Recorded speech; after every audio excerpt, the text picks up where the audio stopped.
Hi Aquarius, this is Jov. Welcome po sa ating channel. By the way, Aquarius, this is your second half of the month of November from November 16 to 30, 2025. Gamitin ng reading na ito bilang kabayan lamang. Kung naka-resonate kayo, comment down. Tandaan Aquarius. Ito ay general reading. Kunin nyo lang po kung ano naka-resonate sa'yo. Para po ito sa'yo, Aquarius.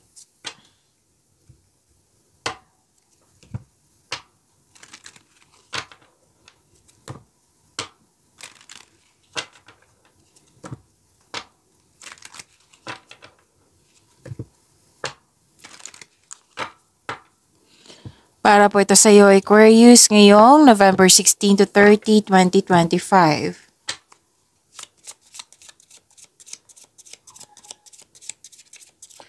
Maraming salamat po sa inyong patuloy na suporta sa mga nag-donate. Sa mga hindi nag-skip ng ads, maraming salamat po. Sa mga hindi pa nag-subscribe, subscribe na po kayo at click bell notification para malaman nyo na may bago tayong video. Para sa mga gusto magpa-reading po, comment po kayo ng personal reading. Again, comment kayo ng personal reading and check my reply sa comment section. Oh wow! Ganda naman, Aquarius. Dalawang card po nagsabi dito na prosperity is yours. Claim nyo ha, Aquarius. Ang ganda ng blessings nyo po. Transactions, cash flow, may parating na malaking pera, maraming orders, kliyente, project na makapagbigay sa iyo ng malaking pera. Pwedeng opportunity na makapagbigay sa iyo ng malaking pera. Claim nyo po. Okay? May nag-uusap po dito tungkol sa property or domestic matters. At gusto nyo mag-staycation sa bahay kasi you felt calm, relaxed, and security pag nasa bahay kayo. At ang ilan sa inyo, home-based yung trabaho nyo po. Love is blooming, you love yourself more, self-love, partnership to, and romance, attraction, and affection ang nakikita ko dito.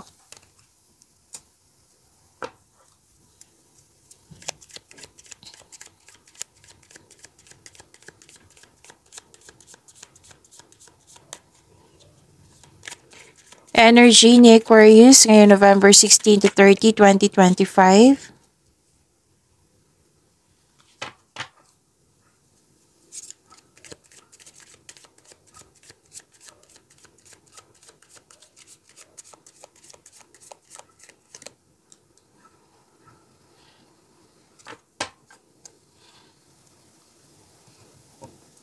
Okay. Para sa mga bago dito, kung may napansin kayo na repeating message, yan po yung pinupush ng card sa inyo. Like for example, nanood kayo sa monthly, weekly, daily nyo at dito din at may napansin kayo na repeating message, yan po yung pinupush ng card sa inyo na kailangan nyo bigyan ng atensyon, solusyon at aksyon kung maaari po. So na yung energy ni Aquarius.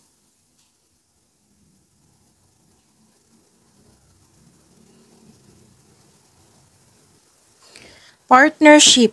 Nagkasundo kayong dalawa. Dalawang tao to eh. Pwede ikaw to, siya, or di kayo involved pa sa dalawang tao. Pero most likely, kayong dalawa ito. Nagkasundo, may promises, naging balance. Pwede din ligawan ito. Aquarius. Opo. Pwede ligawan. Mostly romantic partnership to eh. Kaya nga lumabas din dito yung sinabi ko kanina na love is blooming. Oo. Tapos, masaya. Masaya kayong dalawa. Oo. Mahal na mahal nyo ang isa't isa. Very supportive kayo. Kayong dalawa. Very supportive kayo sa mga ginagawa nyo sa buhay. Pwede din po itong job opportunity or any kind of opportunity. Oo. Pwede yung business partnership din ito. Pakasosyo. So, itong dumating na opportunity sa iyo, grab nyo po. Grab nyo po kung pwede po. Kasi, sinabi dito na katadhana to sa'yo, may potential. Lalo na sa career and money ha, yung sinabi ko kanina na opportunity or kasosyo po. Kasi magbibigay po ito ng financial growth. Oo. Pero syempre, depende na to sa sipag nyo. Basta sinabi ng card nyo dito, planuhin ng mabuti, sipagan sa araw-araw para ma-achieve mo ito. Kasi, kumbaga, binigay ng universe sa'yo yung tools para pagyamanin mo. Bigyan ng aksyon para maisakatuparan yung layunin mo sa buhay.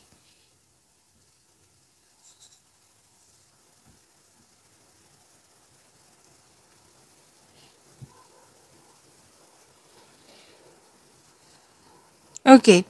Nakikita ko dito, ah, okay, action pa rin to eh. Pinupush ka ng cards mo. Yung duminigay talaga na opportunity sa'yo, tools, pag-imanin nyo, bigyan talaga ng action. Nakikita ko naman dito na bibigyan mo siya ng action. Pero, syempre, magkaroon muna ng konkretong plano bago bigyan ng action. Magkakaroon ka ng, this is a symbol of, pag lumabas tong card na ito, this is a symbol of katapangan at confidence. Basta po, be careful kayo sa paggawa or sa pinipiling desisyon. Yung gagawa kayo ng konkretong plano. Okay? And,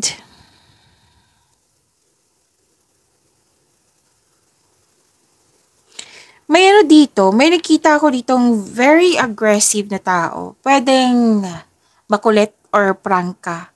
Like, nakita ko dito na kung may gustong makuha agad. Gustong mangyari agad. May nakita kong ganyan. This is, it might be this is you or it might be this is another person. Oo. Kasi may air signs kasi sinabi din dito. So, belong kayo sa air signs, Gemini, Libra, and Aquarius. Again, pwedeng ikaw to, pwedeng siya. Tapos, kung bagong tao ito na dumating sa inyo, kilalanin nyo na mabuti.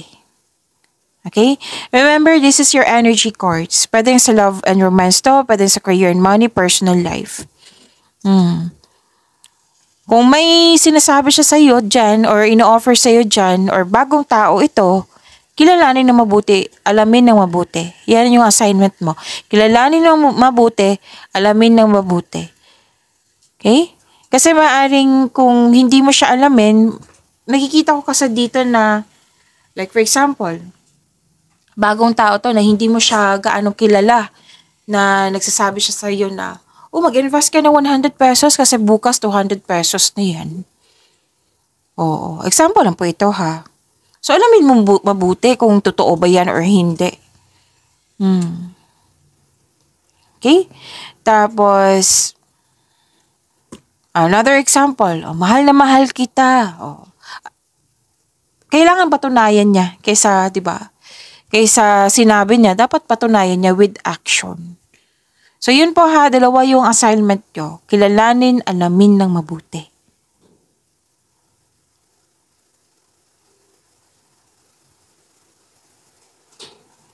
So, may mabilis na pagdating dito na balita na magiging excited ka.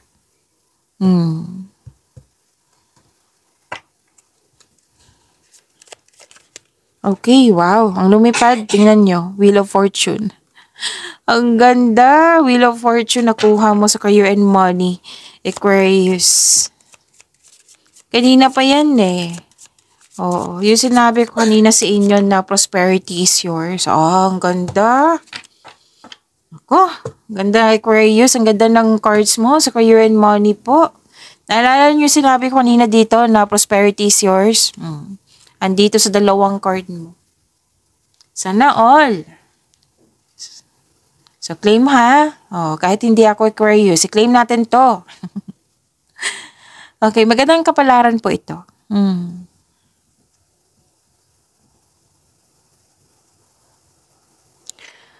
Okay, di ba nakuha mo si Wheel of Fortune? This is a blessings. This is magandang kapalaran. Good fortune po.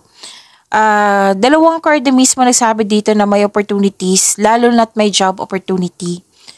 Oo, sa mga may balak maghanap ng trabaho dyan, so bigyan ng aksyon kasi paulit-ulit na sinabi, different card siya.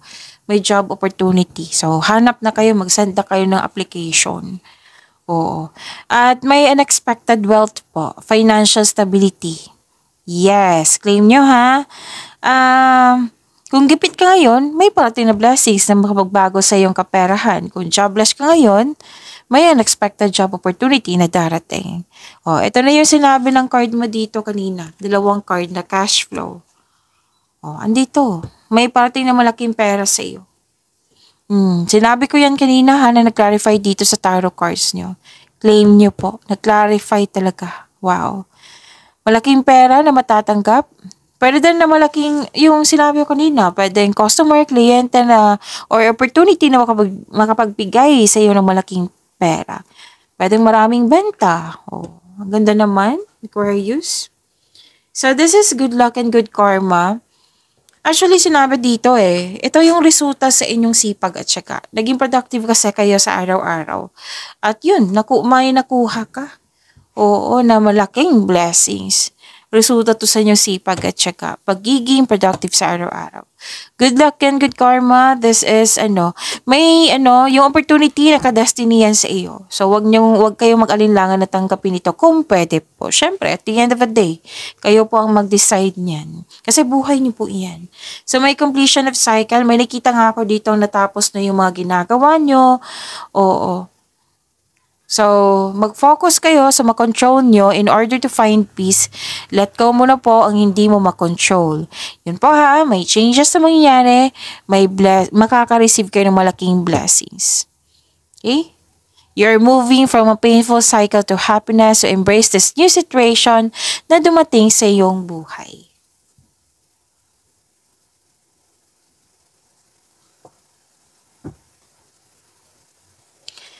Okay, dalawang card mismo nagsabi dito ha, successful completion, may natapos kayo and you are reaping rewards. Yes, you deserve this ha. Aquarius, accomplishment, success, recognition. This is a perfect situation. Maaring may parating na ganting pala po or posibleng what I meant is positibong resulta sa inyong mga ginagawa. Nag-celebrate kayo dito Celebrate your wins and acknowledge how far you've come and ready ka na sa new journey po.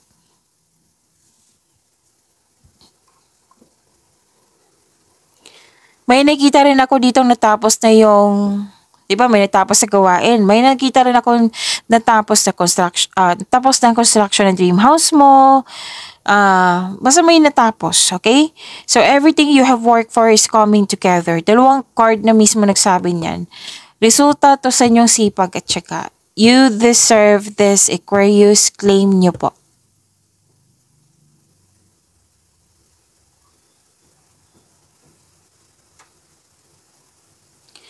So, may nag-celebrate din dito. Oo. Magkakatanggap kayo ng recognition, rewards, may promotion din. Yung sinabi ko kanina, paulit-ulit diba? Different card siya dito. At dito din sa yung tatlong card mo kanina. Na may promotion. Pagtaas sa kita, sweldo, allowance, or na yung posisyon.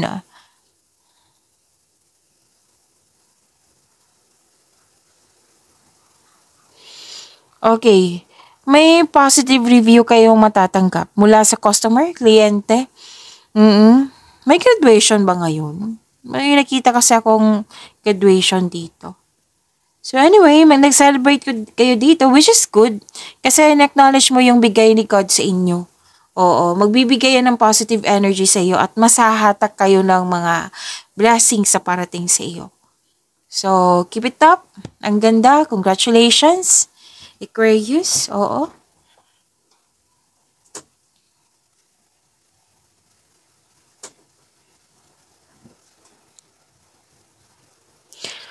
Diba, may na-receive kayo na malaking blessings. Oh, naging generous kayo.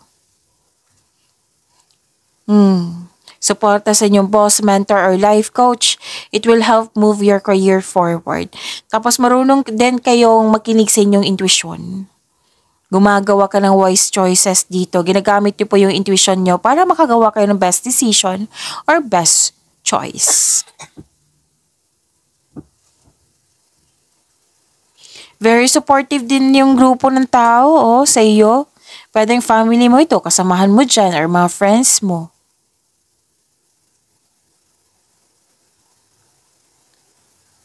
Kung pagod ba daw kayo, magkaroon kayo ng time sa mga bata or sa mother figure. Kasi mararefresh yung energy nyo.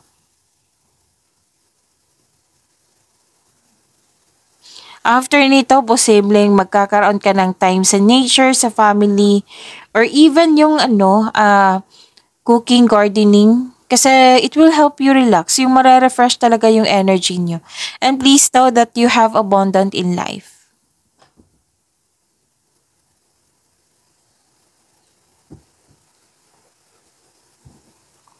Di ba may sabi kanina na Ready ka na sa new journey mo. Kumbaga, sulong ka na. Oo. Pero mag-ingat talaga sa paggawa ng pagpasya or yung plano po. Para matagumpay itong gagawin mo. If you're serious about your growth, if you're serious about your growth, then you have to step out from your comfort zone kung pwede po. Kasi ilang beses na lumabas ha, different card po siya. Na itong pagkakataon na binigay sa inyo, magkakaroon siya ng financial growth.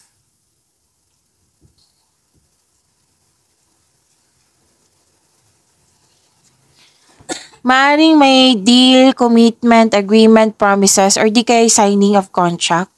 Tapos, kung may challenges man sa career and money mo, huwag kayong mag-alala kasi positive outcome naman yung nakikita ko dito. Oo. Any kind of negotiation sa inyong career and money, magkakaroon po ng successful agreement. Sa financial, mas mai-improve pa po ito. Magiging balanse, mas mai-improve pa po ito.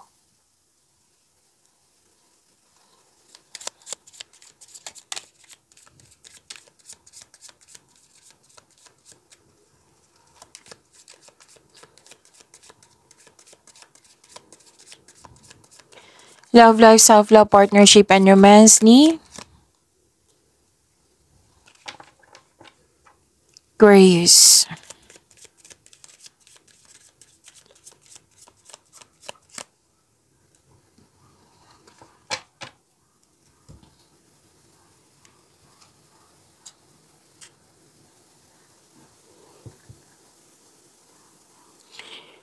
Ano to, advice na sa mga single dito, wag po daw kayo magmadali na magkaroon ng relasyon. You need to slow down. Kung kakilala mo na siya, nakilala mo na siya, pwede din ang ilan kasad dito is parating pa. Kung nasa harap mo na ito, enjoy nyo po yung getting to know each other stage nyo. Kumbaga, kilalanin mo muna. Sa mga naghihintay, the universe is bringing the right relationship to you at the right time. Kaya konting hintay lang po. Trust and have faith sa universe. Maging mapagpasensya po. Patuloy mo lang alagaan yung sarili mo. Oo, habang hinihintay mo yung taong bigay ng tadhana sa'yo.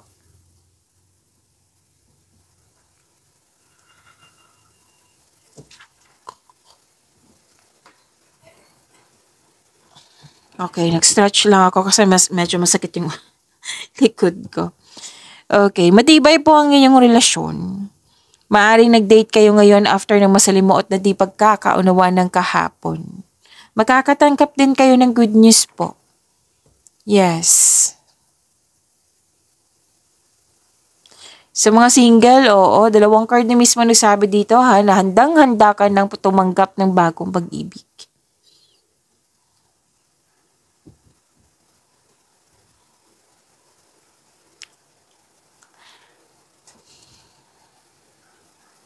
Okay, sa mga single po, gusto mong yung mag-date sa ilang tao kasi gusto mong gawin 'yan para bago pumasok sa exclusive relationship. It might be na magiging mas mapili kayo ngayon. Oo.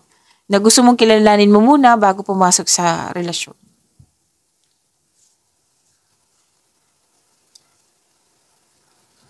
Umiwas lang kayo sa mga tanong ng tanong sa'yo, ha? May naiirita ka dito kasi tanong ng tanong sa'yo. Like, for example, kailan ka ba magjojowa? Kailan ka ba mabubuntis? Kailan ka ba magkaroon ng anak? Kailan bang kasal? Yung mga typical na tanong, oo, na naiirita. So, that's normal. Pero kung pwede po na wag na lang magalit para hindi kayo makakreate ng blockages. Kumbaga, isipin mo na lang, ugali ng taong ito. Nasa iyo kung sasagutin mo ba or hindi. Basta, keep distance kung naiirita ka na. Kasi, we're protecting your inner peace, di ba? Tapos, mas piliin talaga yung inner peace kaysa magalit or mas sasakit yung, anong tawag nyo? Sakit yung sa ulo. Kumbaga. Oo, mas piliin niyo po yung inner peace. Lalo na yung paulit-ulit na tanong, naiirita ka talaga.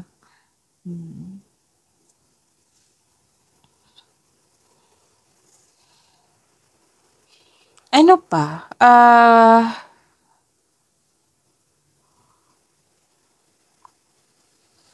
Okay, may gagawin talaga kayong desisyon dito. Sa mga single dito, mapili talaga. Dalawang card mismo nagsabi dito. And sa mga relasyon, umiiwas kayo ng away or confrontation para hindi ka o kayo masaktan. Kumbaga, nililimitahan mo yung sarili mo. Okay? And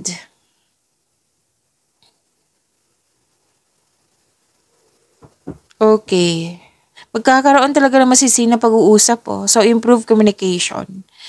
Oo. Pag-imani niyo po yung blessings na binigay sa inyo, Aquarius, ang ganda ng cards mo. See you tomorrow. Maraming salamat po.